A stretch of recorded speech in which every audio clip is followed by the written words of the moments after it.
Mi papá siempre fue emprendedor, o por lo menos mientras yo estuve en mi niñez y adolescencia.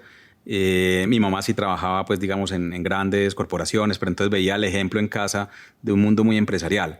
Y de hecho, pues desde los 12 años, creo yo, pues le pedía cuentas a mi papá de su empresa. ¿Por qué? Pues porque al final tenía una agencia de publicidad, como muchos microempresarios, pues digamos con muchos retos, muchos dolores, muchas oportunidades que se comentaban en casa. Obviamente, pues desde mi perspectiva, aún con muchos desconocimientos desde el mundo empresarial, trataba de conectarme mucho con esa dinámica. Y esa dinámica, pues en las casas, pues normalmente en las cenas, hablábamos del negocio. Entonces, ¿cómo vas? Y bueno, el nivel de conversación fue pasando a exigir incluso resultados. Bueno, papá, y entonces, que yo tengo el 10% de la sociedad, era una empresa familiar de 4 personas, esposa, papá, mamá, papá y 2 hijos. Entonces, bueno, mi porcentaje allí, cuánto está rentando y cómo nos está yendo. Y pues esa dinámica pues se fue, digamos, materializando, claro, en el colegio, pues con una formación quizás muy matemática. Me encantaban las matemáticas. De hecho, en el colegio me llamaban 3% como apodo. ¿Qué clase de niño tiene que ser uno para que le digan 3%? Esteban Velasco, nuestro protagonista de hoy, era un niño preguntón con un interés muy poco común en las matemáticas y en las empresas. Muy probablemente algo heredado de su papá, un microempresario en Medellín. Esteban vio desde pequeño las dinámicas de una casa de emprendedores. Las conversaciones en la mesa eran sobre la empresa y también las angustias y los miedos de la empresa eran las angustias y los miedos de la familia. Cuando se graduó del colegio, Esteban tuvo la oportunidad de irse de intercambio a Estados Unidos, pero no a cualquier parte de Estados Unidos, sino a California, a un lugar muy particular del mundo donde se estaba gestando una gran revolución, la revolución tecnológica. Pues digamos en un momento muy bonito, porque era el año 94, cuando apenas estaba empezando a hablar del Silicon Valley. Para que se hagan una idea, Esteban llegó a California unos años antes de la creación de Yahoo, Amazon o Messenger. En mi host family allá, pues digamos, era muy conectada también con los temas de tecnología y de hecho pues tuve la oportunidad de ir a diferentes empresas, algunas que existían en su momento ya no existen, pero fueron 6 meses espectaculares porque pues me conecté, yo recién graduado del colegio, me conecté con un mundo pues que hoy conocemos pues masivamente como Silicon Valley. Y pues me dijo mi papá por allá: quédate y haces tu carrera en Estados Unidos. Y yo dije: no, tengo una novia, voy a regresar a estar con la novia. Esteban, o mejor dicho, 3%, en un cálculo no tan matemático y nada racional, cambió la revolución más importante del siglo por un amor. Pero bueno, al volver a Colombia estudió negocios. Por afinidad a su familia hizo sus prácticas en mercadeo en Leonisa y en Isagen. Pero comenzó su vida profesional en una empresa de servicios de internet que en esa época competía con lo que hoy es Tigo Une. Y el ejercicio fue muy interesante pues porque pues, desde yo tendría que 23 años. A los 23 años tenía 3 meses trabajando en esta empresa y me dice: acompáñame a Nueva York a hacer fundraising. Y yo, pues claro, 23 años, fundraising por primera vez, estuve allá pues con una experiencia muy, muy chévere. Digamos que se lograron unos objetivos pues de consecución de unos recursos y me hice una pregunta en su momento, yo creo que muy, muy ingenua. Fue una pregunta muy ingenua, pero que a la hora del té muy valiosa para lo que hoy, digamos, he construido desde el punto de vista empresarial, y es: miércoles, si yo acabo de hacer un proceso de fundraising ayudándole a terceros, a un Internet Service Provider a levantar tantos millones de dólares, ¿por qué no lo hago yo? Y pues de manera irresponsable, creo yo, tomé la decisión de renunciar muy, muy, muy chiquito. Y pues me puse la tarea de levantar inversionistas ángeles. En esos momentos yo no sabía que era inversión ángel, no tenía ni idea que así se llamaban o se podían llamar. Yo creo que nadie sabía que se llamaban así. Y en el año 2000 levanté cerca de ese entonces, cerca de 400 millones de pesos para crear lo que quizás hoy sería un Groupon, pero imaginémonos en un contexto donde no hay smartphones, donde tú tienes que imprimir tu descuento en una impresora Hewlett Packard vieja e ir a un comercio y redimir un cupón. Y claro, a partir de ahí le entregábamos una cantidad de analítica a los pequeños comercios. En ese momento no sabíamos que era analítica. Entonces, simplemente pues hicimos un ejercicio muy, muy interesante, pero muy rápidamente pues no era el momento. La penetración de Internet era muy, muy, muy pequeña.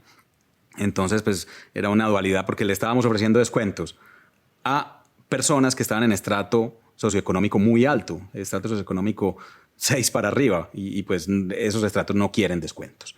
Entonces, pues ese ejercicio duró un año, pues muy rápidamente se acabó ese dinero. Teníamos un par de vallas, una en Bogotá, otra en Medellín, se llamaba Casa Descuentos. Las vallas nos costaban 7 millones de pesos mensuales, los servidores nos costaban carísimos, carísimos. Hoy lo que te consigues por $20 nos costaban 5 millones de pesos del momento. Y bueno, pues esa fue mi primera, digamos, quiebra, por así decirlo, pero pues con muchísimos aprendizajes y pues al cabo de un año dije, Esteban, creo que es mejor que tomes experiencia corporativa, que te pongas corbata, y eso fue lo que hice.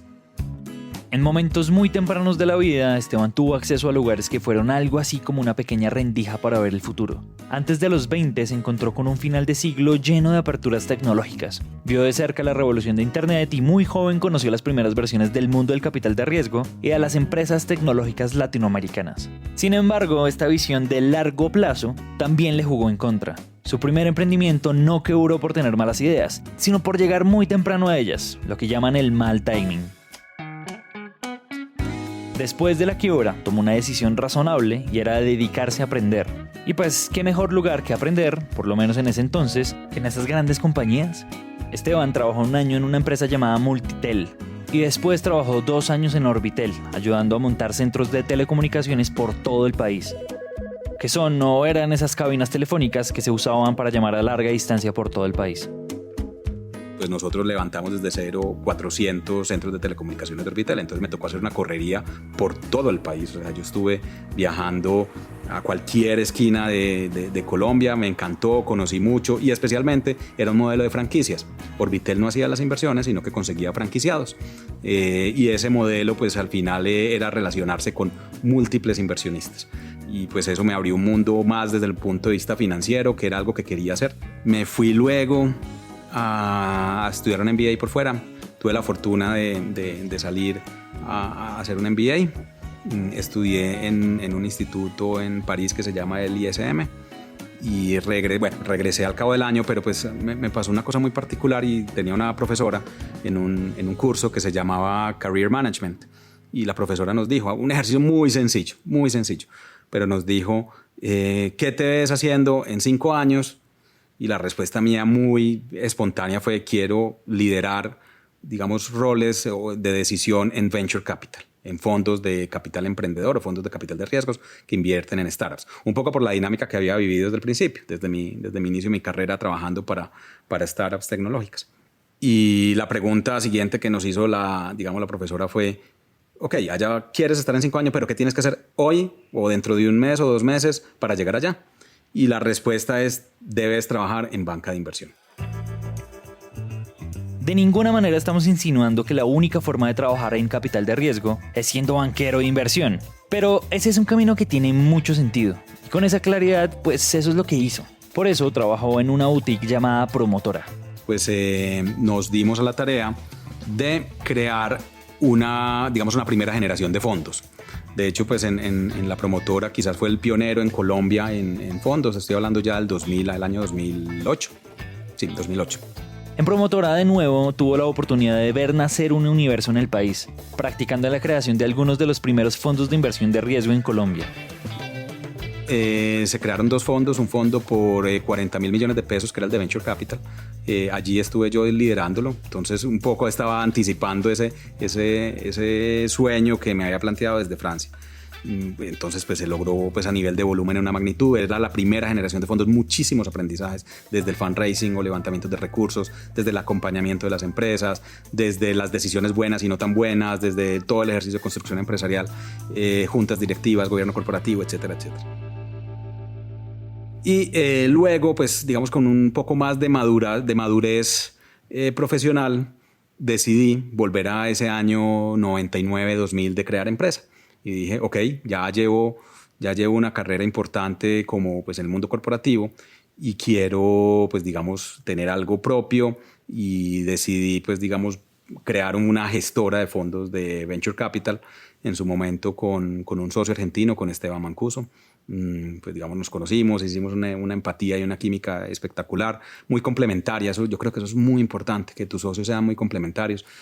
Nos fue muy bien, levantamos 30.000 millones de pesos del Banco Interamericano de Desarrollo, de Bancoldex, de Ruta N, de unos inversionistas irlandeses, de Sura, y pues con esos recursos invertimos en una camada espectacular de empresas. Hoy Velum tiene cerca de 23 inversiones. En 2012, Esteban y Esteban crearon Velum Ventures, hoy Velum Inverlink, y ojo a esto, han invertido en empresas como Garu, Flube, Markeo, entre otras. Acabamos de narrar en muy pocos minutos casi 20 años de trabajo, de relacionamiento y de aprendizaje que dan como consecuencia de uno de los fondos de capital de riesgo más importantes de la región. Y pasamos el tiempo así de rápido porque esta historia continúa. Y no continúa porque un día Esteban se cansó de trabajar en Venture Capital, ni porque algo malo pasó con Velum, sino en realidad todo lo contrario. Nos pasó una cosa muy simpática, muy particular, y estoy hablando del intervalo de los años 2014 a 2016. Y es que te podría decir que una de cada 3 empresas que nos tocaban la puerta no necesariamente eran startups digitales, ni compañías que estaban buscando inversión de un fondo, sino que eran empresas más tradicionales, pymes, y realmente soy irresponsable cuando digo MES, no necesariamente medianas, son micro y pequeñas empresas, o nano y micro y pequeñas empresas que necesitaban recursos de deuda y nos decían, Esteban, vi un aviso en portafolio, en dinero, en la República, que hay un fondo de Venture Capital, ustedes ¿por qué no nos prestan, no sé, 50 millones, 100 millones, 200 millones? Y pues nuestra primera reacción era decirles, venga, pues les explico que es un fondo de Venture Capital, nosotros no podemos prestar dinero. Para seguir con esta historia tenemos que explicarles algo. Un fondo de Venture Capital o de capital de riesgo se dedica a invertir en empresas de base tecnológica de muy rápido crecimiento, lo que muchos conocen como los startups. Estos fondos no invierten en compañías más tradicionales y mucho menos prestan dinero. Nuestra segunda reacción ya no eran unidades sino decenas, era como, uy, venga, ¿y por qué estás llegando a nosotros? Y nos empezaron a contar unas historias, pues muy dolorosas, ¿cierto? Y que es el dolor yo te diría que es el principal dolor del empresario pues, colombiano, latinoamericano, global, y es el dolor de la financiación. Entonces, estando en el fondo, mira que ya llegamos a más o menos unas 300 oportunidades. 300 oportunidades nosotros sin poner ni un tweet, ni un post en ningún lado. Entonces empezamos a hacernos preguntas al interior de Velum. Bien, ¿y qué vamos a hacer con esta oportunidad? Muchas de las oportunidades llegan no necesariamente haciendo una activación de lo que uno cree que pueda llegar a ser, sino pues principalmente lo que le está diciendo el mercado. Y el mercado nos está diciendo necesitamos deuda y pues está bien, es muy chévere tener las empresas como las que invirtió Velum, las súper disruptivas como Merkeo, hoy modelo único en América Latina que tiene una preponderancia muy fuerte en la economía de startups y por supuesto pues en la economía de miles de hogares en Colombia, México.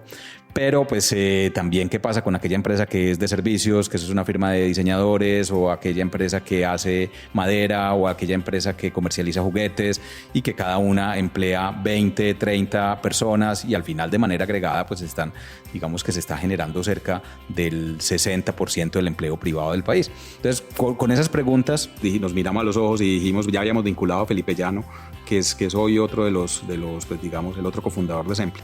Nos miramos a los ojos y dijimos, venga, aquí hay una oportunidad tan grande como Venture Capital, o no lo sabemos, quizás más grande, que es el de préstamo. Las oportunidades a veces le tocan a uno la puerta y otras veces tocan tan duro que uno tiene que estar muy distraído para no darse cuenta. Detrás de más de 300 empresarios tradicionales pidiendo préstamos, había un problema grande, y mientras más grande el problema, más grande es la oportunidad. Pues al final lo que veíamos era una frustración impresionante, o sea, y eso no te lo dicen los estudios. Esta frustración de los empresarios con los bancos, o bueno, accediendo a capital, tenía varias aristas. La primera de ellas, pues, era el tiempo. Tenemos historias, pues las historias más comunes y tradicionales es, mire, estamos buscándolos a ustedes porque pues llevamos 3 meses tocándole la puerta al banco y el banco no nos ha respondido. Entonces se genera una brecha de acceso. El tiempo me refiero a que cuando tú eres un empresario necesitas la plata para la quincena, para pagar la nómina. La segunda tiene que ver con las garantías. O sí nos respondió, pero estamos pidiendo 100 millones de pesos, pero me piden de garantía otros 100 millones de pesos. Entonces estoy en